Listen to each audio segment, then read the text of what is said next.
চট্টগ্রামের বাঁশখালীর সরল ইউনিয়ন লবণ মাঠ এবং সিন্ডিকেটের দখল লইয়ের সংঘর্ষের ঘটনায় অন্তত 10 জন গুলিবিদ্ধের হওয়ার ফাঁকি। আজিয়ে ডিসেম্বরের 9 তারিখ সোমবার বিকাল 4:30টার দিকে সরল ইউনিয়নের 1 নম্বর ওয়ার্ড সমুদ্র সৈকতর বেরিবাদ সংলগ্ন সরালাহাত এই ঘটনা ঘটে।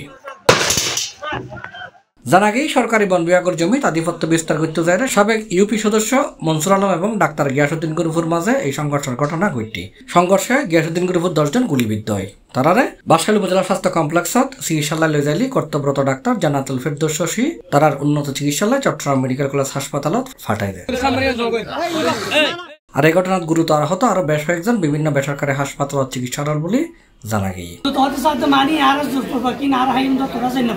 তুমি কি গোনাইবে? মাছের গোনা। কি মাছ এটা?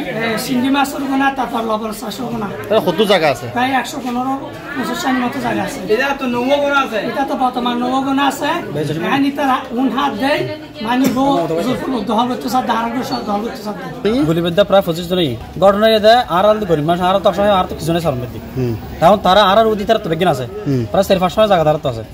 ইয়ার বাইরে যায় তারা আর উদি যায় আর গরিব মানুষ তো জুলুম করি গেলে আর 10 টাকা বিনিময় করে 100 জনের কইবো মানে তার হাতে তোরা হাইদিন একদম আর দখল শ্রীবাতে আর আছে তখন তারা অন্যভাবে অন্য সাইড তো নাই আর আক্রমণ করে অন্তরাশিয়ালে ফাগিন নানি গুলি করা শুরু আর ফনসবি সরবে ব্যাপার আর আগত তুমি হাত আছে আজিয়া যাই আর লবণের মাঠ আর ঘটনা কি লই আছে মূলত ঘটনাকে নারা গাড়ি দিয়ে মেরে খোরাই দেব মেরে কোকালে লাই আর বিনা দাম দাই কিলে দিয়ে বিনা দাম দাই দেড় হবে না উদ্দেশ্য কি হইয়ে কি হইয়ে কিছু না দৌড়ে আর ঘটনার খবর পাইরা বাঁশখালী থানার অফিসার ইনচার্জ সাইফুল ইসলাম ঘটনাস্থল যায় পরিস্থিতি নিয়ন্ত্রণ টানে। তিনি উভয় পক্ষের শান্ত থাকিবার নির্দেশ দিয়ে এবং ক্ষতিগ্রস্ত দলের আইনি সহায়তা দিবের আশ্বাসও দিয়ে বাঁশখালী থানার ওসি। সরলে বন বিভাগের মাঠকে কেন্দ্র করে তারা দুই পক্ষ দখলকে কেন্দ্র করে আর কি আপনার মুখোমুখি সংঘর্ষ হয়েছে।